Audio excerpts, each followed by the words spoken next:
नमस्कार दोस्तों, मैं आपका अपना दोस्त इंजीनियर एस के राठौड़ एक बार फिर से स्वागत करता हूं हाईफाई स्टडी के ऑनलाइन मंच पर। जैसा कि आप सभी को पता है कि अपने भूगोल श्रृंखला भी चल रही है और साथ में अपने भारतीय इतिहास भी स्टार्ट कर दिया था और भारतीय इतिहास का मेरा दूसरा वीडियो भी अपलोड हुआ था। अच्छा लगा मेरे को कि आपने इतना सपोर्ट दिया उस वीडियो के ऊपर कि मेरा दूसरा सब्जेक्ट जो मैंने प्रारंभ किया था उसके ऊपर आपका जो प्यार देखा मुझे बहुत अच्छा लगा और इससे मेरा हौसला भी बढ़ा। इसलिए मैंने आपके लिए निरंतर वीडियो बनाता रहूंगा अब। और आप सभी को सुनकर के ये बहुत अच्छा लगेगा कि हमारे साथ में और भी कुछ फैकल्टी जुड़ी हुई है जो आपके लिए रीजनिंग और मैथमेटिक्स की क्लास भी कंटिन्यू, जो राजस्थान कांस्टेबल और अपने जो पटवार की तैयारी कर रहे हैं उन दोनों को विशेष ध्यान देते हुए रीजनिंग और मैथमेटिक्स की क्लासें भी स्टार्ट कर चुके हैं। और जो रहे बात अपने रीट या फिर जो शिक्षक भर्ती के बारे में, उनके लिए जो बाकी जो क्लासें हैं दोस्तों, जीके तो मैं पढ़ा रहा हूं और कंटिन्यू इसी के साथ पढ़ाते भी रहेंगे। अगला वीडियो भी आते रहेगा, जैसे राजस्थान हिस्ट्री हुआ वो भी अपन डालेंगे धीरे धीरे। जीके पूरा मैं ही पढ़ाऊंगा। साथ ही जो अपने साइकोलॉजी वाला या सब्जेक्ट लैंग्वेज से संबंधित जो भी आपके मैटर बनता है वो भी फैकल्टियां जुड़ रही है धीरे धीरे, वो आपको वीडियो के माध्यम से अवगत कराती रहेगी। तो दोस्तों, भूगोल के अंतर्गत अपन ने राजस्थान का सामान्य परिचय स्टार्ट किया था और राजस्थान के सामान्य परिचय के अंतर्गत अपना एक टॉपिक पूरा हो चुका है जिसके पार्ट 8 मैंने आप लोगों को वीडियो के माध्यम से आज अपलोड कर चुका हूं।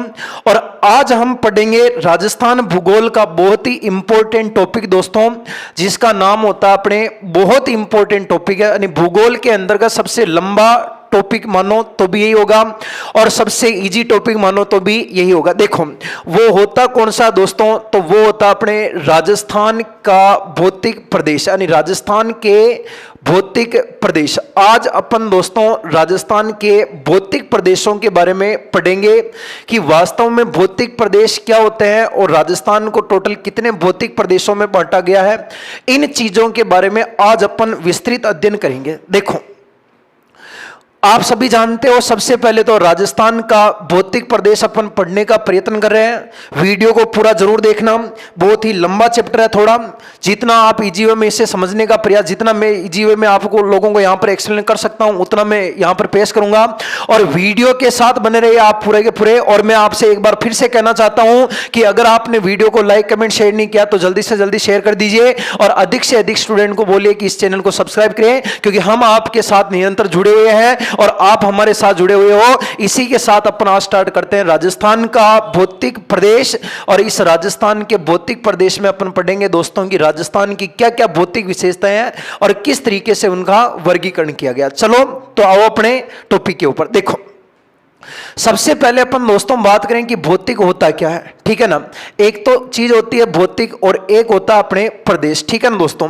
तो अगर अपन बात करें दोस्तों की सबसे पहले कि भौतिक होता क्या है, तो भौतिक होता है दोस्तों की, भौतिक होता है जैसे कि कोई भी भूभाग है, स्थल मंडल, और इस स्थल मंडल के ऊपर किसी मानव के द्वारा, ठीक है ना, यानी कि भौतिक होता है कि स्थल मंडल के ऊपर मानव के द्वारा, जैसे कि पर्वत, पर्वत के साथ पठार, पठार पहाड़ी, मैदान, खान, खनिज, खनिज, साथ ही अपने मृदा, जैसे कि स्थल मंडल पर मानव के द्वारा पर्वत, पठार, पहाड़ी, मैदान, खान, खनिज, मृदा, मृदा के साथ वन, वन के साथ आता दोस्तों नदियां, और नदियां के साथ में और आता झील आदि का जो अध्ययन किया जाता ना साहब, ये सब की सब अपने बताओ कौन सी विशेषताएं कहलाती है, भौतिक विशेषताएं कहलाती है भाई। यानी कि भौतिक का मतलब क्या होता है दोस्तों, तो भौतिक का मतलब होता है कि स्थल मंडल के ऊपर मानव के द्वारा जैसे पर्वत, पठार, पहाड़ी, मैदान, खान, खनिज, मृदा, वन, नदियां, झील आदि, यानी कि ये सब की सब जो विशेषताएं ना दोस्तों, ये सब की सब विशेषताएं बताओ कौन सी विशेषताएं कहलाती है, भौतिक विशेषता कहलाती है। और दूसरा जो शब्द आता दोस्तों वो आता है एक शब्द जिसका नाम होता है अपने प्रदेश। और प्रदेश क्या होता है दोस्तों, किसी भी क्षेत्र विशेष के लिए प्रयोग में लाया गया शब्द क्या कहलाता है, प्रदेश कहलाता है। यानी कि प्रदेश किसी भूभाग विशेष के लिए प्रयोग में लाया गया शब्द होता वो क्या कहलाता है, प्रदेश। यानी कि किसी भी क्षेत्र के अंतर्गत इन सभी चीजों का जो अध्ययन किया जाता है उस चीज को कहते हैं कि वहां के अपन किसके बारे में पढ़ रहे दोस्तों, भौतिक प्रदेश के बारे में पढ़ रहे सब, ठीक है ना। यानी कि भौतिक होता है दोस्तों कि स्थल मंडल के ऊपर मानव के द्वारा पर्वत, पठार, पहाड़ी, मैदान, खान, खनिज, मृदा, वन, नदियां, झील आदि इन सभी चीजों का अध्ययन किसी क्षेत्र विशेष में किया जाता है तो वो चीज दोस्तों बताओ क्या कहलाती है? भौतिक प्रदेश कहलाता है। यानी समझ गए। अगर आप लोग इसे राजस्थान के संदर्भ में पढ़ते हो ना दोस्तों, तो राजस्थान के संदर्भ में पढ़ोगे तो आप क्या आएगा दोस्तों? अपने राजस्थान का भौतिक प्रदेश क्या आएगा साहब? राजस्थान का भौतिक प्रदेश। ठीक है ना। अगर आप राजस्थान के संदर्भ में पढ़ते हो तो राजस्थान के संदर्भ में लगेगा राजस्थान का भौतिक प्रदेश। और अगर इसी को आप अगर भारत के संदर्भ में पढ़ते हो तो भारत के संदर्भ में पढ़ने पर आप क्या आएगा? भारत का भौतिक प्रदेश। क्या आएगा दोस्तों?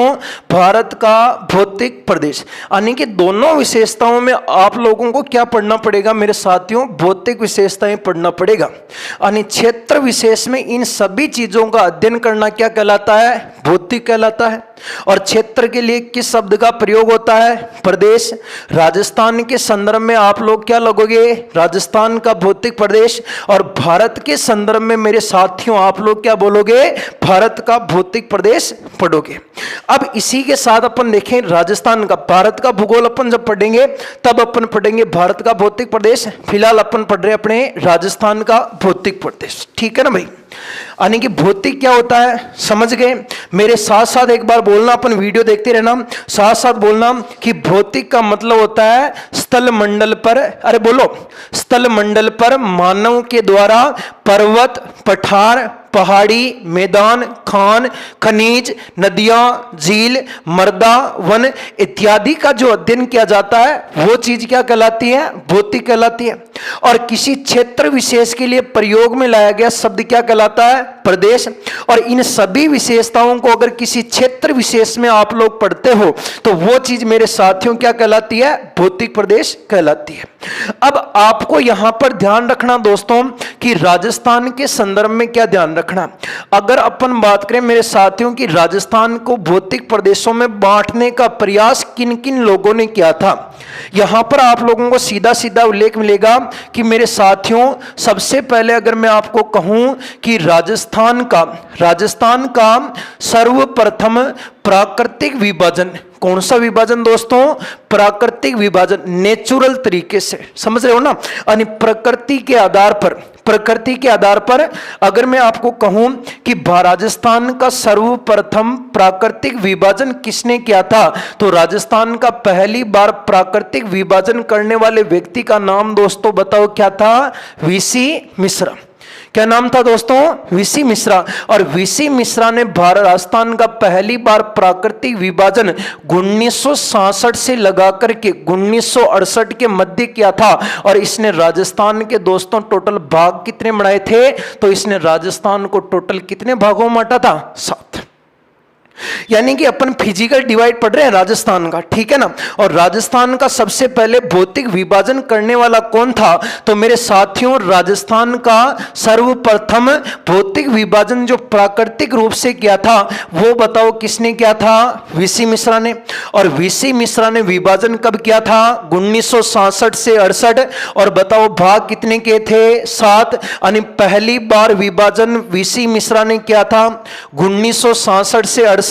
और इसने भाग कितने के थे? 7। यहां तक क्लियर? ठीक है गुरुजी क्लियर। आगे चले साहब। दूसरी बार अगर कहते हैं दोस्तों कि राजस्थान का बताओ, राजस्थान का दूसरी बार, कौन सी बार दोस्तों? दूसरी बार। राजस्थान का दूसरी बार जलवायु के आधार पर विभाजन किसने किया था? पहला विभाजन प्राकृतिक था, ध्यान रखना। और राजस्थान का दूसरी बार जलवायु के आधार पर विभाजन, इस चीज को नोट करना मेरे साथियों, समझ रहे हो आप मेरी बात? इस चीज को नोट करना, ये दूसरी बार जो विभाजन है ये किसके आधार पर है? जलवायु यानी क्लाइमेट इन राजस्थान, राजस्थान की जलवायु के आधार पर वर्गीकरण है। जबकि पहला कैसा था? प्राकृतिक था। समझ में आ गया? ठीक है गुरुजी आगे। राजस्थान का दूसरी बार जलवायु के आधार पर जो विभाजन हुआ था दोस्तों, वो किसने किया था? तो वो किया था दोस्तों एक व्यक्ति था जिसका नाम था ए.के. सेन। और इस ए.के. सेन के बाद दूसरी बार जो विभाजन हुआ था वो हुआ था 1968 के अंदर। और इसने भी दोस्तों राजस्थान के जो भाग बनाए थे, बताओ भागों की संख्या कितनी थी? 7। बताओ साथियों कितने भाग थे अपने? 7। और इसी के साथ अगर मैं आपको कहूं कि राजस्थान का, संपूर्ण राजस्थान का तीसरी बार विभाजन किसने किया था, तो राजस्थान का तीसरी, कौन सी बार? तीसरी तथा अंतिम बार विभाजन किसने किया था? तो राजस्थान का तीसरी तथा अंतिम बार विभाजन करने वाले व्यक्ति का नाम था दोस्तों भूगोल शास्त्री। क्या नाम था दोस्तों? भूगोल शास्त्री। नाम के आगे आपको उपाधि लिखनी पड़ेगी, भूगोल शास्त्री लगता था। क्या लगता था? भूगोल शास्त्री। और इस भूगोल शास्त्री का नाम आप लोगों को थोड़ा हाईलाइट करके रखना, क्योंकि यहां से प्रश्न निश्चित ही पूछा जाता है। इस भूगोल शास्त्री का नाम था दोस्तों डॉक्टर रामलोचन सिंह। बताओ क्या नाम था दोस्तों? डॉक्टर रामलोचन सिंह। और इस रामलोचन सिंह के द्वारा तीसरी तथा अंतिम बार विभाजन कब हुआ था? 1971। और इसने राजस्थान के जो टोटल भाग बनाए थे दोस्तों, उन मुख्य रूप से भागों की संख्या कितनी थी? 2 भाग थे। लेकिन इसके जो टोटल यहां पर इसने उपभाग बनाए थे, इन उपभागों की संख्या कितनी थी? 12 उपभाग थे। यानी कि मैं आपको सीधा सीधा शाब्दिक अर्थों में, शब्दों में बताने का प्रयास कर रहा हूं कि राजस्थान का जो तीसरी तथा अंतिम बार जो विभाजन किया था वो भूगोल शास्त्री, और उस भूगोल शास्त्री का नाम था दोस्तों डॉक्टर रामलोचन सिंह। क्या नाम था? डॉक्टर रामलोचन सिंह। और इस डॉक्टर रामलोचन सिंह के द्वारा विभाजन कब हुआ था? 1971। और इसने भाग कितने बनाए थे? 2। और उपभाग कितने बनाए थे? 12। अब आप कहोगे कि गुरुजी इसने जो भाग बनाए थे वो 2 कौन कौन से हैं? तो मेरे विद्वान साथी, उस भाग का नाम है, पहले का नाम तो था केवल राजस्थान। बताओ क्या नाम था? केवल राजस्थान। और गुरुदेव दूसरे का नाम क्या था? तो गुरुजी दूसरे का नाम था अपने राजस्थान पठारी बाग। क्या नाम था दोस्तों? राजस्थान पठारी बाग। ये दोनों ही जो मुख्य रूप से भाग किए थे, राजस्थान तथा राजस्थान पठारी बाग, ये बताओ किस व्यक्ति ने किए थे? डॉक्टर रामलोचन सिंह ने। और इस डॉक्टर रामलोचन सिंह ने बताओ कब किया था? 1971। और इसने भाग कितने किए थे? 2। और उपभाग कितने के थे? 12। पहले भाग का नाम क्या था? राजस्थान। और दूसरे का नाम क्या था? राजस्थान पठारी बाग। लेकिन वर्तमान की अगर मैं बात करूं मेरे विद्वान साथियों, तो वर्तमान में अगर कोई कहता है कि राजस्थान को, वर्तमान में राजस्थान की टोटल भौतिक इकाइयां कितनी हैं, तो वर्तमान में टोटल राजस्थान की भौतिक इकाइयां कितनी हैं, तो मेरे विद्वान साथियों ध्यान रखना, वर्तमान में राजस्थान की भौतिक इकाइयां कितनी है? 4 है। राजस्थान की वर्तमान में भौतिक इकाइयां कितनी है? 4। समझ गए यहां तक? क्लियर? देखो वापस समझना, राजस्थान के क्या पढ़ रहे हैं? भौतिक प्रदेश। इंपॉर्टेंट टॉपिक है, एक एक चीज यहां पर खोल के रख दूंगा, वीडियो को पूरा देखना, अंत तक बने रहना अपने चैनल के साथ। राजस्थान के भौतिक प्रदेश, राजस्थान का सबसे पहले राजस्थान का सर्वप्रथम प्राकृतिक विभाजन बताओ किसने किया था? वीसी मिश्रा ने। और वीसी मिश्रा ने विभाजन बताओ कब किया था? 1966 से 68। और ये अपने राजस्थान का भाग कितना किदा? 7 भाग किदा गुरुजी? ठीक है। राजस्थान का दूसरी बार विभाजन जलवायु के आधार पर बताओ किसने किया था? ए.के. सेन ने। और ए.के. सेन ने विभाजन कब किया था? 1968। और बताओ राजस्थान के भाग कितने के थे? 7। और पहलो वालों वीसी मिश्रा भी कितना भाग किदा? 7। दूजो आदमी ए.के. सेन भी भाग कतरा किदा? 7। ये आदमी भी मारा जानी है, जान मारो नाम भी शॉर्ट है ना, एस के राठौड़। यहाँ को भी आदमी अगर शॉर्ट नाम रहा करके हमारी कॉपी कर रही की, नकल कर रही की मारी है। हाँ मार क्लासमेट है, दो वो भी मारो क्लासमेट है, ये भी हमारे क्लासमेट है। ओ भाग की 7, तीसरो भाग की 2, ओ दूसरा नंबर पर ओ भाग की 2, तीसरा नंबर पर नंबर मारो। लेकिन वो भूगोल शास्त्री रामलोचन सिंह जी आएगा मनार के, मैं करूंगा भाग, मैं चल ठीक है तू कर ले, मार कहीं को मुंह पर डाले उतना और तो कहीं। अब चौथी बार नंबर मारवाना है। तो राजस्थान को तीसरी तथा अंतिम बार विभाजन बताओ किस व्यक्ति ने किया था? डॉक्टर रामलोचन सिंह ने। और रामलोचन सिंह के द्वारा विभाजन बताओ कब किया था? 1971। और इसने राजस्थान के भाग कितने किए थे? दो भाग किए थे राजस्थान के। और इसने टोटल उपभाग कितने किए थे? 12। पहले का नाम क्या था? राजस्थान। और दूसरे का नाम क्या था? राजस्थान पठारी भाग। और वर्तमान के अंदर राजस्थान की टोटल भौतिक इकाइयों की संख्या कितनी है? 4 है। यहां तक क्लियर? अब अपन को देखना है कि वर्तमान के अंदर जो मैं आपको कह रहा हूं मेरे साथियों कि राजस्थान की भौतिक इकाइयां 4 है, वो बताओ कौन कौन सी है? गुरुजी भौतिक इकाइयां 4 बांट दी थेना, मन पत्तो ही कौन लगे और थेना 4 भौतिक इकाइयां में राजस्थान ने बांट रखा। कोई ना मुन्ना आराम पढ़ांगा, वीडियो के साथ में बढ़िया रो पूरा वीडियो देख जो लास्ट तक। एक एक भौतिक इकाई था के सामने खोल के रख दूंगा मैं, देखो। ठीक है गुरुजी, क्यों? जोरदार है ना राजस्थान? क्या मुन्ना जोरदार है? ठीक है भाई। गुरुजी भौतिक इकाइयां 4 कौन कौन सी है? देखो, सब पहली भौतिक इकाई आ है, दूसरी भौतिक इकाई आ है, तीसरी भौतिक इकाई आ है, चौथी आ है। गुरुजी नाम के क्या है? इस साइड में जो अपने दोस्तों भौतिक इकाई है, इस चीज का नाम है अपने मरुस्थल। क्या नाम है? मरुस्थल। थार को डेजर्ट जी ने बोलियो थे ना, मरुस्थल। मरुस्थल इंग्लिश में बोलो डेजर्ट।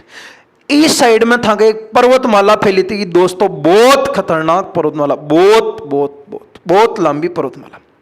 नाम कही है गुरुजी? अरावली। ठीक है गुरुजी, आराम पढ़ांगा बाद में।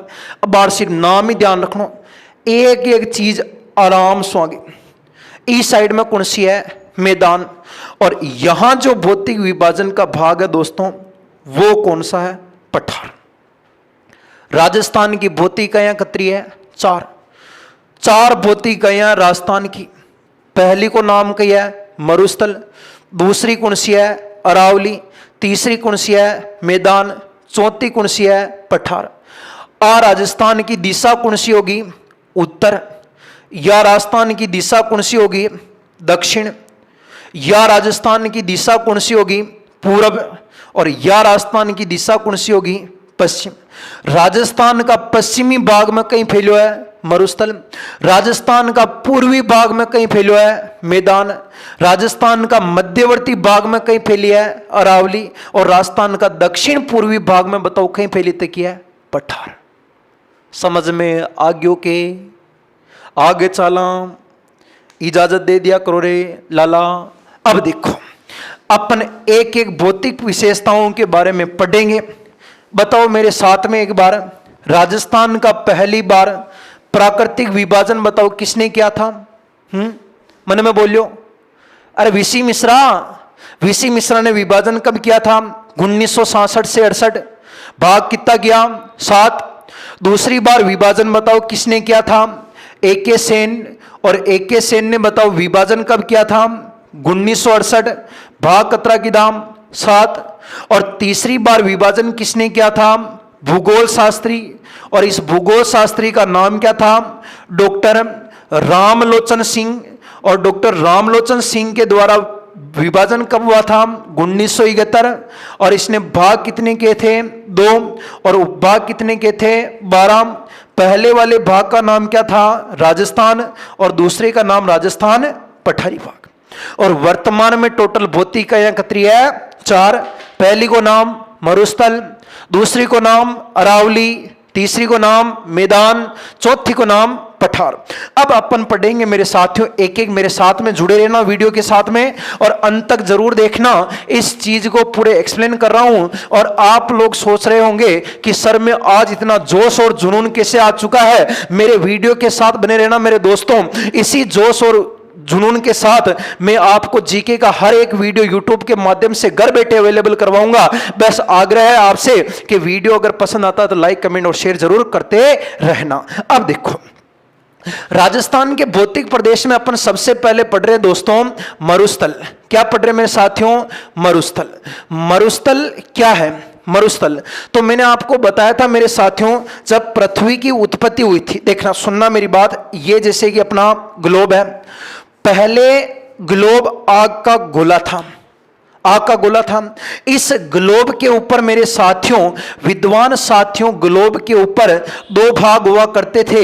एक तो था इस तरीके से भूखंड था, इस भूखंड को कहते थे मेरे विद्वान साथियों, बताओ किस नाम से पुकारते थे? इसे पेंजिया के नाम से पुकारते थे। बताओ क्या कहते थे? पेंजिया। और यहां पर इसके जो चारों तरफ मेरे साथियों, विद्वान साथियों, जो पानी वाला भूभाग था, इसके ऊपर जल और स्थल दोनों थे। जो स्थल वाला भाग था, बताओ उसे क्या कहते थे? पेंजिया। और जो यहां पर जलीय भाग था, उस चीज को कहते थे मेरे साथियों पेंथालासा के नाम से पुकारते थे। क्या कहते थे? पेंथालासा। यानी ये तो पानी वाला भाग है, जड़ है, और ये स्थल वाला भाग है। अनिस्थल वाले भाग को तो पुकारते थे पेंजिया, और इधर वाले भाग को क्या कहते हैं? पेंथालासा। धीरे धीरे समय बीतता गया, धीरे धीरे समय बीतता गया। धरती के गर्भ में अग्नि है, उस अग्नि के अंदर पानी का रिसाव होता गया, और धीरे धीरे पानी का रिसाव होता गया, जिसके कारण पेंजिया के दो टुकड़े हो गए। गुरुजी कुणसा कुणसा है, ठीक है गुरुजी, बता दूं इधर था ना ए ओलोज था को धरती वापस दूजिया की, मंगल ग्रह को नहीं है, धरती है, दूसरो पार्ट बना दो। ये जो पेंजिया है मेरे विद्वान साथियों, धीरे धीरे धरती के टुकड़े हुए, इस भूखंड के टुकड़े हो गए, और युगों युग बीतने के बाद इसके दो टुकड़े हो गए, और एक तो हो गया पेंजिया के दो टुकड़े हो गए मेरे साथियों। यहां जो ऊपर वाला भाग था, इस ऊपर वाले का भाग का नाम तो रखा था अंगारा लैंड। बताओ क्या नाम रखा था? अंगारा लैंड। और यहां जो नीचे वाला भाग था, इसका नाम रखा था मेरे साथियों गोंडवाना लैंड। बताओ क्या नाम रखा था? गोंडवाना लैंड। ऊपर वाले का नाम क्या है? अंगारा लैंड। नीचे वाले का भाग का नाम क्या है? गोंडवाना लैंड। ऊपर ए आता है, पहले हिंदी में ए आता है, फिर ग आता है, इसलिए ऊपर तो है ए, नीचे है ग।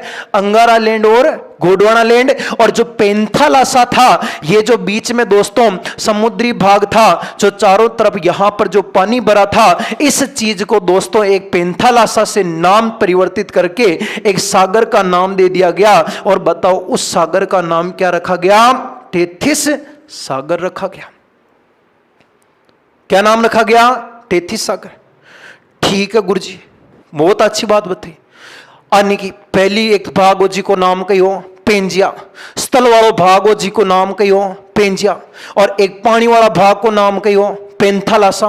पेंजिया का दो टुकड़ा हो गया, ऊपर तो कौन-सा है? अंगारा। ऊपर अंगारा है, नीचे गोंडवाना लैंड है। ध्यान रखो, गड़बड़ मत कर दीजिए, वरना कई बार महाद्वीपों की उत्पत्ति पूछे न, जब वो बंदो महाद्वीपों की उत्पत्ति पूछ ले, ऊपर वाला महाद्वीप गोंडवाना लैंड को है, अगर अंगारा लैंड को है, तब गड़बड़ हो जाएगी। पता होना चाहोगे ऊपर वाला को अंगारा लैंड है, दक्षिण वाला को नाम क्या है? गोंडवाना लैंड। और यहां जो ये पेंथालासा जो परिवर्तित हुआ, वो बताओ किसके रूप में परिवर्तित हुआ था? टेथिस सागर। यहां तक क्लियर है? ठीक है गुरुजी। अब धीरे धीरे युग बीतता गया, और ये वापस अंगारा लैंड और गोंडवाना लैंड का भी परिवर्तन हुआ। और अंगारा लैंड और गोंडवाना लैंड के तो ध्यान रखना मेरे साथियों, जो अपने दो भूखंड जो थे, एक का नाम था दोस्तों कौन सा? अंगारा लैंड। बताओ क्या नाम था? अंगारा लैंड। और दूसरे का नाम था मेरे साथियों, उसका नाम क्या था? गोंडवाना लैंड। ये जो गोंडवाना लैंड था, ये अंगारा लैंड था। इन दोनों से तो दोस्तों मिलकर के 7 किन का निर्माण हो गया? महाद्वीपों का निर्माण हो गया। महाद्वीप पर्वत बन गए, पठार बन गए। गोंडवाना लैंड, अंगारा लैंड, दोनों से 7 महाद्वीप, और उसके अंदर जो भौतिक विशेषताएं थी, पर्वत पठार बन गए। और एक जो था दोस्तों, अपना नाम था टेथिस सागर। और इस टेथिस सागर के छोटे छोटे 4 महासागरों में टूट गया। 5 महासागर थे जो 4 टूट गया। और कहीं जगह पर पानी सूखने के बाद वहां पर मिट्टी चल करके मरुस्थल का निर्माण हो गया, और कहीं पर मिट्टी ऊपर भी उठ गई, जैसे कि अपने हिमालय टेथिस सागर का भाग था। प्लेट विवर्तनी के सिद्धांत के कारण जब प्लेटें गर्भ में टकराती है ऐसे, तो गर्भ में टकराने के साथ वापस टेथिस सागर की मिट्टी ऊपर चढ़ती है, जिसके कारण आपके हिमालय का निर्माण हुआ था। यानी कि हिमालय जो उदाहरण है मेरे साथियों, वो हिमालय बताओ किसका उदाहरण है? टेथिस सागर का। बिल्कुल है साहब। गोंडवाना लैंड और अंगारा लैंड दोनों के महाद्वीप बन गए और महाद्वीपों की संख्या कितनी है? 7। अब यहां से आपके वापस मेरे विद्वान साथियों एक प्रश्न और बनता है, फिर अपन मरुस्थल पर आएंगे। जब तक ये गोंडवाना लैंड और अंगारा लैंड का कंसेप्ट आपके क्लियर नहीं होगा तब तक आप कुछ नहीं कर सकते हो। देखना, छोटा सा अपन महाद्वीप बना लेते हैं, आराम से समझेंगे उसको। देखो, ये हो गया अपने उत्तरी अमेरिका, ठीक है ना, आराम से समझ लेना। छोटा सा मैप बना रहे, ज्यादा माथा पच्ची वाला काम को नहीं है। देखो, यहां पर आ गया अपने उत्तरी अमेरिका और यहां से चला गया वापस, ये आ गया अपने यूरोप अफ्रीका महाद्वीप और ये आ गया अपने अरब का प्रायद्वीप, ये आ गया अपना भारतीय भूभाग और ये आ गया अपने इधर साइबेरिया वाला प्रांत। देखो ये, और यहां जो आपका महाद्वीप था दोस्तों, उस महाद्वीप का नाम क्या है? ऑस्ट्रेलिया। और यहां जो आपका एक महाद्वीप और लगता है मेरे साथियों, यहां पर जो अपने प्याज आओ नहीं, प्याज खावारो, प्याज कंदो, इसका नाम है अंटार्कटिका। 7 महाद्वीप है। सबसे पहले महाद्वीप का नाम है उत्तरी अमेरिका। क्या नाम है? उत्तरी अमेरिका। नीचे वाले महाद्वीप का नाम है दक्षिणी अमेरिका। ठीक है गुरुजी, दक्षिणी अमेरिका में बिल्कुल है साहब। फिर वापस यहां पर जो महाद्वीप है उस महाद्वीप का नाम क्या है? यूरोप। और यहां जो महाद्वीप है उस महाद्वीप का नाम क्या है? एशिया। और यहां जो महाद्वीप है इस महाद्वीप का नाम बताओ मेरे साथियों, बताओ कौन सा है? अफ्रीका। और ये आपका कौन सा भाग है? भारतीय भूभाग है। और यहां जो आपके होगा दोस्तों, उस महाद्वीप का नाम बताओ क्या होगा? ऑस्ट्रेलिया। और नीचे की तरफ जो एक महाद्वीप है मेरे साथियों, उसका नाम बताओ क्या होगा? अंटार्कटिका होगा। 7 महाद्वीप है, उत्तरी अमेरिका, दक्षिणी America, Europe, Asia, Africa, Australia और अंटार्कटिका। और यहां आता है आपके एक महासागर, उस महासागर का नाम है, जिसका नाम था दोस्तों अटलांटिक महासागर। क्या नाम था दोस्तों? अटलांटिक महासागर। और यहां एक महासागर आता है, उस महासागर का नाम बताओ क्या नाम था? प्रशांत महासागर। क्या नाम था? प्रशांत महासागर। और ऊपर वाले महासागर का नाम क्या था दोस्तों? तो यहां जो महासागर था उसका नाम था आर्कटिक महासागर। बताओ क्या नाम था? आर्कटिक महासागर। और यहां दक्षिणी भारत के दक्षिण के अंदर यहां पर एक महासागर था और उस महासागर का नाम क्या था? हिंद महासागर। और यहां पर वापस एक महासागर आ गया जिसका नाम बताओ क्या था दोस्तों? प्रशांत महासागर था। इस तरीके से अपना पूरा विश्व गोंडवाना लैंड, अंगारा लैंड तथा 33 सागर से मिलकर के पूरा विश्व बनता है, जिसमें स्थल वाला भाग भी है और जल वाला भाग भी है। अब मैं आपको समझाने का प्रयत्न कर रहा हूं मेरे साथियों, मेरे शब्दों के ऊपर, मेरे मार्कर की नोक के ऊपर ध्यान देना। अगर मैं कहूं मेरे साथियों की यहां से, कहां से? यहां से अगर मैं एक लाइन निकाल दूं तो यहां से जो ऊपर वाले जितने भी महाद्वीप है, ध्यान रखना मेरे साथियों, मैंने आपको बताया था पृथ्वी के ऊपर 2 भाग बनाए थे। ऊपर वाले का नाम तो बताओ क्या नाम रखा था? अंगारा लैंड। ठीक है गुरुजी, यहां तो हो गया था अंगारा लैंड। और दक्षिण वाले भाग का नाम क्या रखा था? गोंडवाना लैंड। रखा नहीं था क्या? ऊपर वाले का नाम अंगारा, दक्षिण वाले का नाम गोंडवाना। इसलिए इस रेखा से ऊपर ऊपर जितने भी महाद्वीप है वो बताओ किसके अवशेष है? अंगारा लैंड के। और इस रेखा से दक्षिण में जितने भी महाद्वीप है वो बताओ किसके अवशेष है? गोंडवाना लैंड के। कंफ्यूज क्लियर हो गया? के हो गया? वापस समझना, पृथ्वी के 2 टुकड़े हो गए, एक का नाम तो क्या है? अंगारा लैंड, दूसरे का नाम क्या है? गोंडवाना लैंड।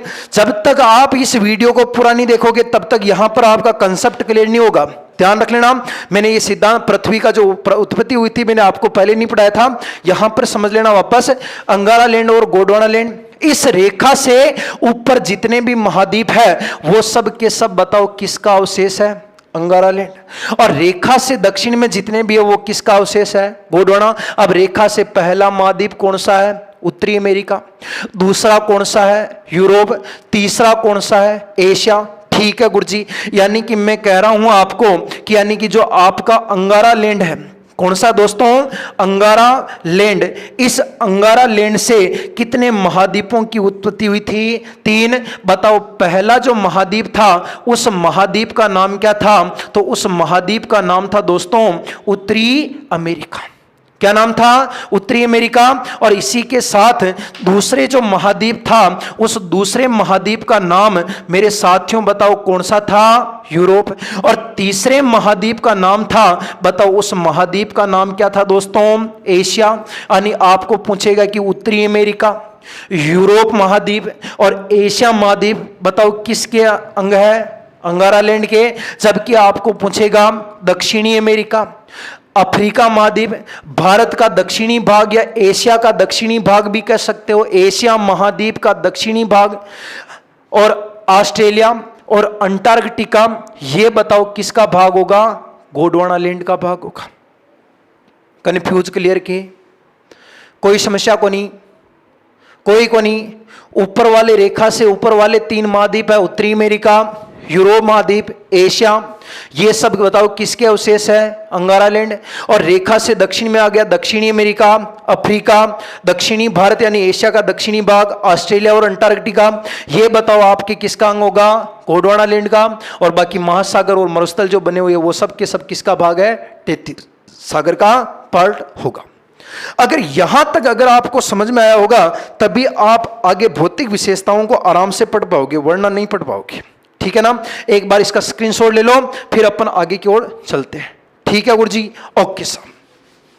मेरे विद्वान साथियों, अपन चल रहे थे राजस्थान का भौतिक प्रदेश की तरफ, और इस राजस्थान के भौतिक प्रदेश में मैं आपको पढ़ा रहा था कि किस तरीके से राजस्थान के भौतिक प्रदेश बने हुए हैं और किन किन लोगों ने राजस्थान के भौतिक प्रदेशों का विभाजन किया है। अपना पेन कॉपी लेकर के बैठ जाना, और एक एक चीज इंपॉर्टेंट बता रहा हूं, उन चीजों को आप यहां पर क्लियर करते जाना। देखो, सबसे पहले अपन बात करते हैं मरुस्थल की। तो मैंने आपको बताया था मेरे साथियों कि मरुस्थल, सबसे पहले तो मरुस्थल मेरे विद्वान साथियों अवशेष किसका है? गुरुजी मरुस्थल भी अवशेष है कि? बिल्कुल अवशेष है। मरुस्थल तो प्राचीन जो भूभाग थे, मैंने आपको बताया गोंडवाना लैंड, अंगारा लैंड, तैतीस सागर, 3 ही तो भाग थे, तो 3 में किसी ना किसी का तो अवशेष होगा। बिल्कुल था। मैंने आपको बताया जहां पर पानी था वो वाला भाग बताओ क्या था? 33 सागर। तो मरुस्थल तो अपने 33 सागर का अवशेष है। ठीक है गुरुजी। मरुस्थल मेरे साथियों बताओ किसका अवशेष है? 33 सागर का अवशेष है। मरुस्थल 33 सागर का अवशेष है। और साथ ही ध्यान रखना, अफ्रीका महाद्वीप के अंदर एक मरुस्थल लगता है और उस मरुस्थल का नाम है ग्रेट पेलियो। कौन सा मरुस्थल है दोस्तों? ग्रेट पेलियो आर्कटिक मरुस्थल। और इस ग्रेट पेलियो आर्कटिक मरुस्थल के बताओ ये कौन सी दिशा में फैला हुआ है? तो पूर्व की ओर फैला हुआ है। ग्रेट पेलियो आर्कटिक नाम का मरुस्थल मेरे विद्वान साथियों बताओ कौन से महाद्वीप के अंदर है? अफ्रीका के अंदर है। और इस अफ्रीका के ग्रेट पेलियो आर्कटिक मरुस्थल के किस ओर फैला हुआ है? पूर्व की ओर फैला हुआ है। क्योंकि आप यहां पर ध्यान देना, ये आपका अफ्रीका वाला भाग है, इधर ये आप अफ्रीका है, और ये आपका भारतीय भूभाग है। ये भारत का जो पश्चिमी भाग है दोस्तों, ये बताते हैं अफ्रीका के पूर्वी भाग से टूटा हुआ है। ये भारत का पश्चिमी भाग है, पूर्व उधर है, पश्चिम इधर है। अफ्रीका का पूर्व इधर है, पश्चिम इधर है। ये पश्चिमी भाग या पश्चिमी तट अफ्रीका का टूटा हुआ भाग है। और यहां एक मरुस्थल लगता मेरे साथियों जिसका नाम था ग्रेट पेलियो आर्कटिक मरुस्थल। बोलो एक बार, ग्रेट पेलियो आर्कटिक मरुस्थल। इस ग्रेट पेलियो आर्कटिक मरुस्थल की ये पूर्वी दिशा है, और इस पूर्वी दिशा में यहां से लगा करके यहां तक अपने मरुस्थल फैला हुआ है। जो सबसे पहले तो विस्तार वाला देश कौन सा आएगा? भारत। भारत के पास में एक और देश कौन सा आएगा? पाकिस्तान। पाकिस्तान के निकट यहां देश कौन सा है? ईरान। और ईरान के बाद में एक और देश कौन सा है? इराक। इन चारों ही देशों में जो मरुस्थल है, भारत, पाकिस्तान, ईरान और इराक, इन चारों ही देशों में जो मरुस्थल है वो एक ही मरुस्थल है, लेकिन क्षेत्र के अनुसार इन सभी के अलग अलग नाम रखे गए हैं। साथ में समझना मेरे विद्वान साथियों कि किस तरीके से मरुस्थल फैला हुआ है। तो मैं आपको बता रहा हूं कि मरुस्थल बताओ किसका अवशेष है? 33 सागर का। और ये अपने ग्रेट पेलियो आर्कटिक मरुस्थल के किस ओर फैला है? पूर्व की ओर। और ग्रेट पेलियो कौन से महाद्वीप में है? अफ्रीका। और साथ ही साथ अगर मैं कहूं मेरे विद्वान साथियों कि विस्तार वाले टोटल देशों की संख्या कितनी है? 4। तो बताओ कौन कौन सा देश है? पहला कौन सा है? भारत। भारत के बाद में दूसरे नंबर का कौन सा है? पाकिस्तान। पाकिस्तान के बाद में देश का नाम क्या है? ईरान। और ईरान के बाद में बताओ देश का नाम क्या है? इराक। यानी कि विस्तार वाले देशों की संख्या कितनी है? 4। कौन कौन है? भारत, पाकिस्तान, ईरान और इराक। भारत, पाकिस्तान, ईरान और इराक। लेकिन अगर मैं कहूं कि इस मरुस्थल का सर्वाधिक विस्तार कहां पर है, तो इस मरुस्थल का मेरे विद्वान साथियों सर्वाधिक जो विस्तार होगा वो सर्वाधिक विस्तार बताओ कौन से देश में होगा? तो इसका सर्वाधिक विस्तार कहां होगा? भारत। और भारत में लगभग मरुस्थल का कितना प्रतिशत भाग है? 80%। ठीक है गुरुजी, 80% है। अरे भाई, मरुस्थल का चारों ही देशों में अगर 100% विस्तार है, किन किन में? Bharat, Pakistan, Iran, Iraq. मेरे इस नोक पर ध्यान देना कि अगर मरुस्थल का 4 देशों में विस्तार है, और वो 4 देश बताओ दोस्तों कौन कौन से हैं? तो वो 4 देश है गुरुजी, भारत, पाकिस्तान, ईरान, इराक। कौन कौन है? Bharat, Pakistan, Iran, Iraq. इन चारों ही देशों में अगर मरुस्थल का 100% विस्तार है, तो उस 100% का 80% विस्तार वो केवल बताओ मेरे साथियों कौन से देश में होगा? भारत में होगा। ठीक है। अगर मरुस्थल का 80% विस्तार भारत में है, तो मैं आपको बताना चाह रहा हूं मेरे विद्वान साथियों कि भारत का संपूर्ण भारत का टोटल क्षेत्रफल अगर 100% है, तो क्या इन 100% पर क्या मरुस्थल फैला हुआ है? क्या नहीं। ये मरुस्थल का भाग है विश्व का। अब अपन भारत के संदर्भ में चर्चा कर रहे हैं। अगर मैं कहूं मेरे विद्वान साथियों कि यहां से अगर मैं ऊपर चलता हूं, तो यहां से आपका जम्मू कश्मीर वाला पार्ट स्टार्ट हो जाता है, और यहां से वापस अपन दक्षिण में आते हैं, तो यहां से इधर आपका नेपाल, भूटान, जो भी आता है अन्य कंट्रीज, वो आपके अगर लगती है, तो संपूर्ण भारत का क्षेत्र अगर 100% है, तो क्या इस 100% पर मरुस्थल फैला है? क्या नहीं फैला है? अरे मेरे साथियों, भारत के उत्तरी साइड में यहां से यहां तक तो आपके महान पर्वतमाला फैली है, जिसका नाम क्या है? हिमालय। भारत के दक्षिणी भाग में दोस्तों यहां पर आपके प्रायद्वीपीय पठार लगता है। गुरुजी हाँ जी बात भाई, बिल्कुल लगता है भाई, प्रायद्वीपीय पठार भी लगता है, ऊपर अरावली भी लगती है। गुरुजी यहां पर आपके मैदान भी लगता है। ये आपका मैदान है भाई, पूरा का पूरा, ये आपके पूरा मैदान है। और इसी मैदान के अंदर यहां पर आपके लगता है गुरुजी मरुस्थल। इस वाले भाग में आपका मरुस्थल फैला यहां पर, ये आपका मरुस्थल है इतना सा। भारत का टोटल 100% भाग है, इस 100% का सिर्फ इस भाग के ऊपर मरुस्थल है। और ये 100% का मात्र मेरे विद्वान साथी ध्यान रखना, ये 100% का मात्र बताओ कितना प्रतिशत है? तो 100% का मात्र बताओ कितना परसेंट है? 12% है। समझ में आगे के बात पल्ले पड़ी के? ठीक है गुरुजी, मैं ताने बता रही हूं कि मरुस्थल अवशेष किसका है? 33 सागर। ग्रेट पेलियो आर्कटिक मरुस्थल कहां पर है? अफ्रीका। इसके किस ओर फैला है? पूर्व की ओर। और विस्तार वाले देश कितने हैं? 4।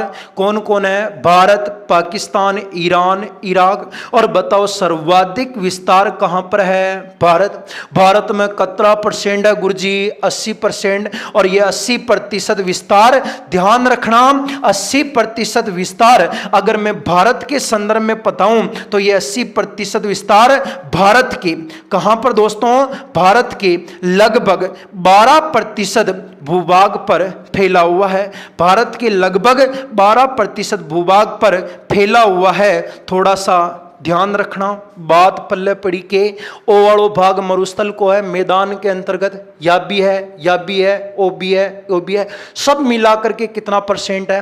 100। जिसमें मरुस्थल कितना परसेंट है? 12। क्लास में कंफ्यूज क्लियर कोने में हुए, लेकिन यहाँ पर कंफ्यूजन पूरा क्लियर हो चुका है, मुझे पता है। ठीक है गुरुजी, चलते हैं। ठीक है गुरुजी, देखो अब अपन थोड़ा सा और बात करते हैं, यानी कि सर्वाधिक विस्तार भारत में 80% है, भारत का 12% है। अब देखना, अगर कोई कहता है दोस्तों कि भारत में इसके विस्तार वाले, भारत के अंदर विस्तार वाले टोटल राज्यों की संख्या कितनी है, तो मेरे साथियों ध्यान रखना, मरुस्थल का विस्तार भारत के टोटल कितने राज्यों में है? 4 राज्य कौन कौन से है गुरुजी? बिल्कुल है जी, ये अपना भारतीय भूभाग है। सबसे पहले सर्वाधिक विस्तार वाला राज्य बताओ कौन सा होगा? राजस्थान होगा। राजस्थान के ऊपर दोस्तों एक राज्य आएगा जिसका नाम क्या होगा? पंजाब होगा। पंजाब के बाद में मेरे साथियों यहां पर एक राज्य आएगा जिसका नाम हरियाणा होगा, और हरियाणा के बाद में राजस्थान के दक्षिण में राज्य कौन सा आएगा? गुजरात होगा। यानी इस क्षेत्र के अंतर्गत, यानी भारत के पश्चिमी भाग के 4 राज्यों के अंदर, भारत के अंदर पश्चिमी भाग है, ये अपने भारत की मेरे विद्वान साथियों पश्चिम दिशा है, और इस पश्चिम दिशा के टोटल राज्यों की संख्या कितनी है? 4। भारत के 4 राज्य हैं। एक एक बात को इस क्लास के माध्यम से मैं आपको बता रहा हूं, इस चीज को रट लेना। यहां पर भारत की पश्चिम दिशा है, और पश्चिम दिशा में टोटल राज्यों की संख्या कितनी है? 4 है। बताओ पहला कौन सा है? राजस्थान। दूसरा कौन सा है? पंजाब। तीसरा कौन है? हरियाणा। चौथा कौन सा है? गुजरात। ठीक है गुरुजी, स्क्रीनशॉट ले लो एक बार, फिर आगे चला। हो गयो के? ठीक है साहब। अब देखो, थोड़ी और चर्चा करें, इसके कुछ नाम वगैरह देखें। हाँ भाई गुरुजी, नाम भी देखना पेड़ी। देखो, मरुस्थल का जो मैं विस्तार बता रहा हूं मेरे विद्वान साथियों, वो मरुस्थल का मैंने आपको विस्तार बताए थे कि सबसे पहले मरुस्थल का विस्तार बताओ कौन से देश में है? भारत। मरुस्थल के नामों की बात कर रहा हूं कि मरुस्थल के नाम कौन कौन से हैं। तो जब आप लोग भारत में आते हो तो भारत के अंदर मरुस्थल को कहते हैं थार, और थार के अलावा भारत के अंदर बताओ मरुस्थल को किस नाम से पुकारते हैं? रेगिस्तान। भारत में नाम बता रहा हूं, भारत के अंदर इस मरुस्थल को कहते हैं थार, थार के अलावा क्या कहते हैं? रेगिस्तान। जबकि आप अगर जाते हो मेरे साथियों कहां पर? पाकिस्तान में, तो पाकिस्तान के अंदर इस मरुस्थल को थार की जगह पर, जहां पर थार शब्द लिया था, इस थार की जगह पर क्या कहते हैं? थाल। और रेगिस्तान की जगह पर दोस्तों विद्वान साथियों बताओ किस नाम से पुकारते हैं? चोलिस्तान। बात पल्ले पड़ी के देखो, भारत पाकिस्तान, भारत में नाम के पढ़ियो थार, पाकिस्तान में के पढ़ियो थाल, भारत में के बोले रेगिस्तान, पाकिस्तान में चोलिस्तान। ठीक है, यहां तक क्लियर। अब दोस्तों 2 देश है, एक देश का नाम तो है दोस्तों ईरान, और एक देश का नाम है इराक। इस ईरान और इराक में क्या कहते हैं? तो ईरान तथा इराक में इसे कबीर कहते हैं। क्या कहते हैं? कबीर। वास्तव में इस कबीर के 2 नाम है, एक नाम तो है दस्त ए कबीर। बताओ क्या नाम है? दस्त ए कबीर। ईरान इराक में इसे 2 नाम से पुकारते हैं, कबीर कहते हैं, सिंगल नाम कबीर ही ध्यान रखना। सिंगल नाम अगर आपको ध्यान रखना कि एक शब्द में अगर कोई पूछे आपको कि बताओ जो मरुस्थल है, इस मरुस्थल को ईरान तथा इराक में किस नाम से पुकारते हैं? कबीर। जबकि इसके वास्तव में वाकई वहां पर जो स्थानीय भाषा में लोग पुकारते हैं, वापस इसके नाम कितने दिए गए हैं? 2। पहला कौन सा है? दस्त ए कबीर, और दूसरा जो नाम दिया गया है मेरे साथियों, वो नाम दिया गया है दस्त ए लुप्त। क्या नाम दिया गया है? दस्त ए लुप्त। पहला नाम ईरान इराक में क्या कहते हैं? कबीर। वापस 2 नाम है, पहले का नाम क्या है? दस्त ए कबीर। दूसरा नाम क्या है? दस्त ए लुप्त। भारत में क्या कहते हैं? थार। और क्या कहते हैं? रेगिस्तान। पाकिस्तान में क्या कहते हैं? थाल। और क्या कहते हैं? चोलिस्तान। ठीक है गुरुजी, उपनाम भी हो गया, बिल्कुल हो गया साहब। अब अपन कुछ राजस्थान के संदर्भ में और देखें तो देखना, अगर मैं कहूं मेरे साथियों कि राजस्थान जो मरुस्थल है, इस मरुस्थल का भारत में विस्तार मैंने आपको बताया था, भारत में विस्तार वाले राज्य कितने थे? 4। सबसे पहले नंबर का राज्य बताओ कौन सा था? राजस्थान। दूसरे नंबर का राज्य बताओ कौन सा था? पंजाब। तीसरे नंबर का राज्य कौन सा था? हरियाणा। और चौथे नंबर का बताओ राज्य बताओ कौन से नंबर का था? गुजरात। ठीक है गुरुजी, मरुस्थल का विस्तार वाला राज्य कितना है? 4। कौन कौन से है? राजस्थान, पंजाब, हरियाणा, गुजरात। राजस्थान, पंजाब, हरियाणा, गुजरात। अगर मैं कहूं मेरे विद्वान साथी कि इन चारों ही राज्यों में, कौन से राज्यों में? चारों ही राज्यों में, राजस्थान, पंजाब, हरियाणा, गुजरात, इन चारों ही राज्यों में अगर मैं कहूं आपको कि बताओ सर्वाधिक विस्तार, सबसे ज्यादा विस्तार वाला राज्य कौन सा है, तो आप लोग क्या बताओगे? ज्यादा विस्तार बताओ किस राज्य में है? राजस्थान में। सर्वाधिक विस्तार वाला राज्य कौन सा है? राजस्थान। और राजस्थान के यह मरुस्थल उत्तर पश्चिमी भाग में फैला हुआ है। कौन सी भाग में फैला हुआ मेरे विद्वान साथियों? उत्तर पश्चिमी भाग में। और मरुस्थल के टोटल भाग का लगभग 58%, भारत में जो 100% मरुस्थल है उस 100% का लगभग 58% भाग है। और यह 58% भाग जो राजस्थान का है, इस राजस्थान के जो टोटल भूभाग है उस टोटल भूभाग के लगभग 61.11% भाग पर फैला हुआ है। समझ में आ गया? यानी कि मैं कह रहा हूं कि मरुस्थल का भारत के अंदर विस्तार वाले राज्य कितने हैं? 4। पहला कौन सा है? राजस्थान। दूसरा कौन सा है? पंजाब। तीसरा कौन सा है? हरियाणा। चौथा कौन सा है? गुजरात। और इसका सर्वाधिक विस्तार वाला राज्य कौन सा है? राजस्थान। राजस्थान के कौन से भाग में फैला है? उत्तर पश्चिमी। और उत्तर पश्चिमी भाग में लगभग कितना परसेंट है? 58%।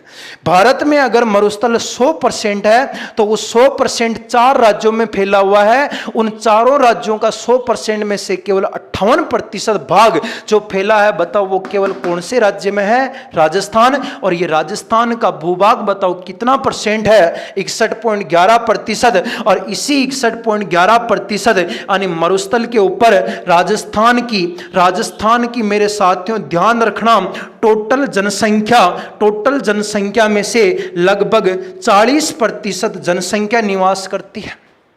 यानी राजस्थान में अगर 100% जनसंख्या ना, तो 100% जनसंख्या का लगभग 40% जनसंख्या वो बताओ कि कहां पर रहती है? राजस्थान में ही रहती है, सॉरी मरुस्थल में ही रहती है। 40% जनसंख्या निवास करती है। और इस मरुस्थल की अगर मैं दोस्तों राजस्थान के अंदर लंबाई की बात करूं तो राजस्थान के अंदर मरुस्थल की लंबाई कितने किलोमीटर है? तो मरुस्थल की लंबाई राजस्थान के अंदर 640 किलोमीटर है। और इस मरुस्थल की अगर मैं कहूं चौड़ाई कितने किलोमीटर है, तो मरुस्थल की राजस्थान में चौड़ाई 300 किलोमीटर है। साथ ही मरुस्थल का अगर मैं कहूं राजस्थान के अंदर टोटल क्षेत्रफल कितना है, तो मरुस्थल का क्षेत्रफल है दोस्तों 1,75,000 वर्ग किलोमीटर में अपना थार का मरुस्थल राजस्थान में फैला हुआ है। बात समझ में आ गई? यानी कि मैं आपको कह रहा हूं कि भारत के अंदर विस्तार वाले राज्य कितने हैं? 4। और बताओ 4 राज्य कौन कौन से हैं? राजस्थान, पंजाब, हरियाणा, गुजरात। और इसका सर्वाधिक विस्तार कहां पर है? राजस्थान।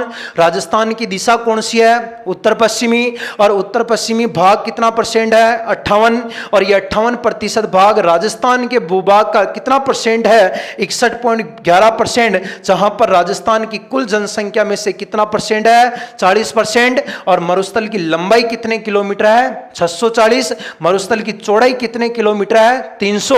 और इसका टोटल क्षेत्रफल बताओ कितना होगा? 1,75,000 वर्ग किलोमीटर होगा। और साथ ही ध्यान रखना, अगर कोई पूछता है कि मरुस्थल के विस्तार वाले टोटल जिलों की संख्या कितनी है, तो बताओ जिले कितने होंगे? 13। पहले जिलों की संख्या कितनी थी? 12। लेकिन वर्तमान में एक नया जिला जुड़ा। और बताओ एक नया जिला कौन सा जुड़ा? सिरोही। सिरोही जुड़ने के बाद अब वर्तमान में मरुस्थल के विस्तार वाले जिलों की संख्या कितनी है? 13 जिले। राजस्थान के अंदर मरुस्थल कितने जिलों में फैला है?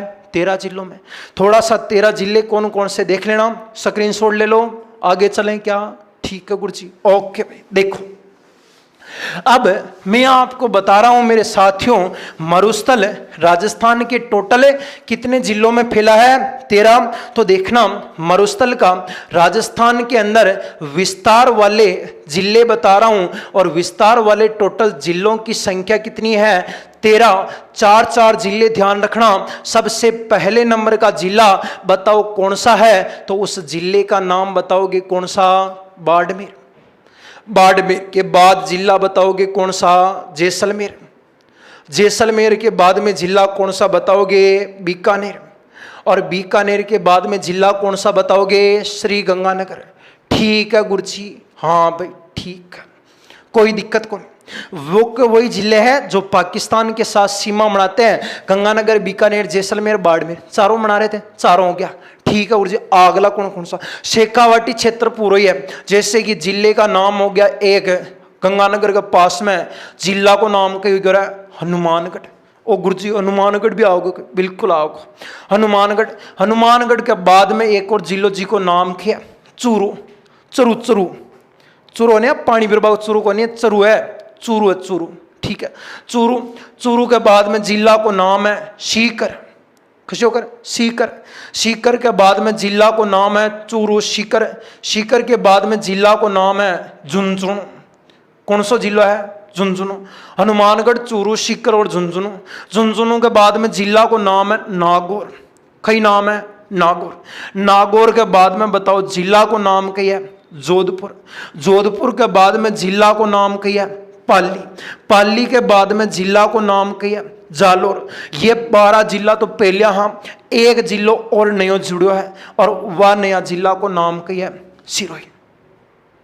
मरुस्थल का विस्तार वाला जिला कितना है? 13। 13 कौन कौन है? बाड़मेर, जैसलमेर, बीकानेर, गंगानगर। मार साथ में बोलो, आंखें मीच ले, लाला बैठो बैठो है, वीडियो टुकर टुकर का ही देख रहे हो, आंखें बंद करके फेर देख, बोलू मैं बोलो ने जान बोलते रहा साथ साथ में, आराम देख, बैठो रिलैक्स हो जा। कहीं मम्मी एला पार्टी हो तो उन्होंने बोल दे आ रही हो मार साथ पढ़ा रहा बनो वीडियो का माध्यम। ठीक है, आराम बैठो रहा, आंखें बंद कर ले, मुंह बोलो ने जान देख तो जाओ और बोल तो जा आने की। ठीक है जी, जाओ तो भी आराम, आप भी देखता जाओ। विस्तार वाला जिला कतरा है? 13। कौन कौन सा है? बाड़मेर, आंखें बंद करो बोलो, बाड़मेर, जैसलमेर, बीकानेर, श्री गंगानगर। फिर वापस सर हनुमानगढ़, चूरू, सीकर, झुंझुनू।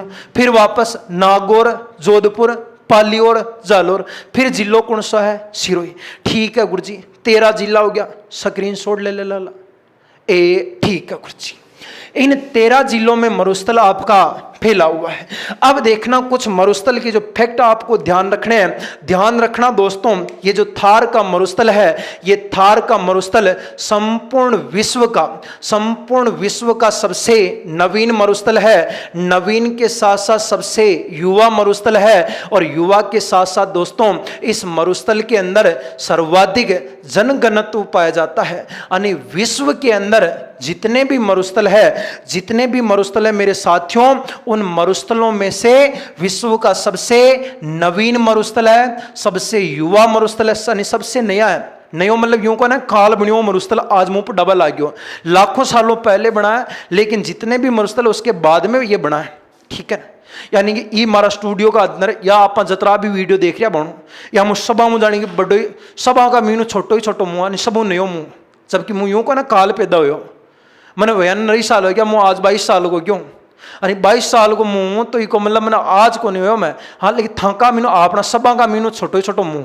तो ये तरीकों आप कह सका कि विश्व में जितना भी मरुस्थल है ना, सब मुँह का है नवीन, सबसे क्या है युवा, सर्वाधिक क्या है जनगणत। जनगणत क्या होता है गुरुजी? कम क्षेत्रफल में ज्यादा लोग रहना क्या कहलाता है? जनगणत। प्रति वर्ग किलोमीटर में रहने वाले व्यक्तियों की संख्या क्या कहलाती है? जन।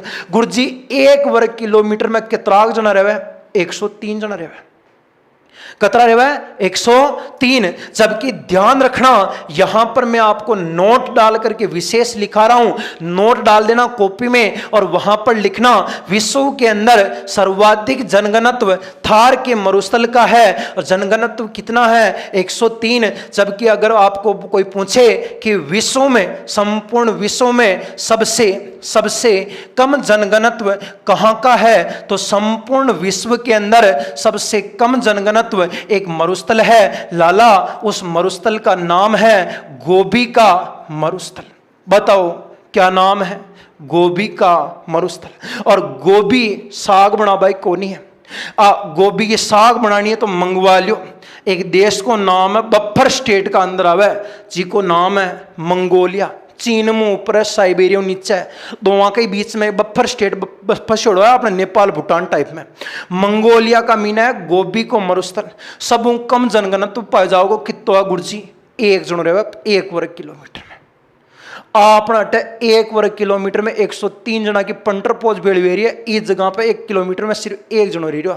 कांवड़ा उड़ रहा पूरा मरुस्थल में, कोई कोना रमताड़ा उड़ रही, जार देकर शेर सपाटा सुना हुई रहा है। ठीक है ना, ये गलियां सुनी सुनी लगे, ये गलियां हैं चौबारा तो आना ना दोबारा। बोलते हैं कि एक बार गोबी का मरुस्थल में अगर कोई आदमी चलोगे ना जीवित वापस नहीं आता, इतनी धूप पड़ती है, इतना शीत मरुस्थल है यहाँ पर पूरा का पूरा, इतना खतरनाक मरुस्थल है। 1 जना रहता है 1 वर्ग किलोमीटर। दूसरा पॉइंट अगर मैं निकालता हूं मेरे साथियों, तो विश्व के अंदर अगर कोई कहता है कि विश्व के अंदर विश्व में सर्वाधिक राजस्थान में सर्वाधिक जैव विविधता वाला भूभाग भी कौन सा है, तो सर्वाधिक जैवों की विविधता पाई जाती है वो जैव विविधता वाला भाग भी कौन सा है? मरुस्थल है। सर्वाधिक जैव विविधता वाला भाग भी कौन सा है? मरुस्थल। 4 भौतिक प्रदेश है, अरावली, मरुस्थल, पठार, मैदान, जिनमें से सर्वाधिक जैवों की विविधता जो पाई जाती है, जैवों की प्रजातियां जो पाई जाती है, वो बताओ कहां पर पाई जाती है? मरुस्थल। और यहां पर सर्वाधिक जैव विविधता, इस चीज को नोट करना, सर्वाधिक जैव विविधता होने के कारण एक व्यक्ति था, उस व्यक्ति का नाम था डॉक्टर ईश्वरी प्रसाद। बताओ क्या नाम था? डॉक्टर ईश्वरी प्रसाद। और इस डॉक्टर ईश्वरी प्रसाद ने इस मरुस्थल को किस नाम से पुकारा था? तो इस मरुस्थल को कहा था रुक्ष क्षेत्र के नाम से पुकारा था। क्या कहा था? रुक्ष क्षेत्र। यानी राजस्थान के अंदर सर्वाधिक क्या पाई जाती है? जैव विविधता।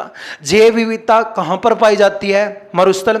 जिसके कारण व्यक्ति का नाम क्या है? डॉक्टर ईश्वरी प्रसाद। और इसने क्या कहा था? रुक्ष क्षेत्र। और साथ ही मेरे विद्वान साथियों ध्यान रखना, एक चीनी यात्री आया था, चीनी यात्री, एक चीनी यात्री था और उस चीनी यात्री का नाम सभी को पता है, इतिहास के अंदर पढ़ा होगा, हेनसांग। और इस हेनसांग ने यहाँ पर गुर्जर जाति ज्यादा होने के कारण इसे गुर्जरत्रा प्रदेश के नाम से पुकारा था। समझ में आयो? यानी कि राजस्थान के अंदर सर्वाधिक क्या पाई जाती है? जैव विविधता। कहां पर पाई जाती है? मरुस्थल। जिसके कारण डॉक्टर ईश्वरी प्रसाद ने क्या कहा था? रुक्ष क्षेत्र। और चीनी यात्री का नाम क्या था? हेनसांग। जिसने इसको क्या कहा था? गुर्जरात्रा प्रदेश। और इसी मरुस्थल को अगर मैं कहूं मेरे विद्वान साथियों, इस मरुस्थल जो है जिसे आप लोग कहते हो थार का मरुस्थल या रेगिस्तान, इस थार के मरुस्थल को राजस्थान में कितने भागों में बांटा गया है? 2 भागों में। जहां पर पानी की कमी होती है, जहां पर राजस्थान के अंदर पानी की कमी होती है, उस मरुस्थल को तो नाम दिया गया था शुष्क मरुस्थल। बताओ क्या नाम दिया था? शुष्क मरुस्थल। और जहां पर थोड़ा बहुत पानी की मात्रा है, उस मरुस्थल को नाम दे दिया गया मेरे साथियों अर्ध शुष्क मरुस्थल। बताओ क्या नाम दिया था? अर्ध शुष्क मरुस्थल। यानी राजस्थान के अंदर थार के मरुस्थल को कितने भागों में बांटा गया है? 2।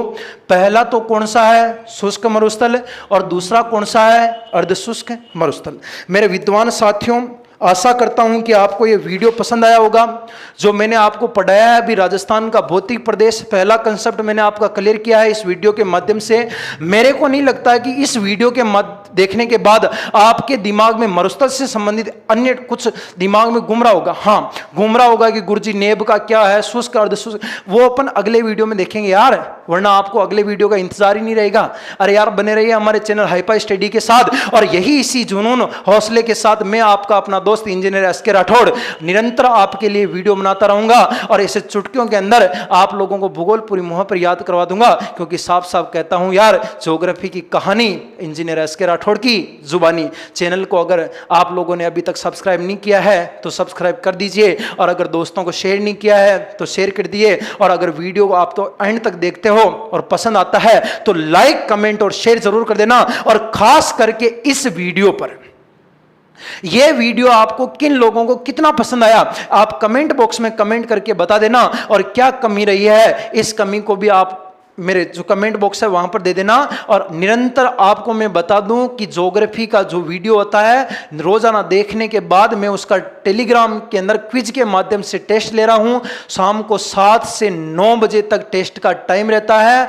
मैंने टेलीग्राम का लिंक डिस्क्रिप्शन में डाल रखा है, वहां पर जाकर के आप देख सकते हो, और वहां पर हमारा मोबाइल नंबर भी दिया गया है। टेलीग्राम पर आप ऐड हो सकते हो। अगर लिंक पर काम नहीं कर रहा तो टेलीग्राम पर नंबर पर जाइए, वहां मेरे को रिक्वेस्ट भेजिए, मैं एक्सेप्ट कर लूंगा और आपको ग्रुप में ऐड कर दूंगा, और आप अपनी पढ़ाई को कंटिन्यू रखें। इसी के साथ मिलते हैं अपने अगले वीडियो में। वंदे मातरम दोस्तों, जय हिंद, जय भारत।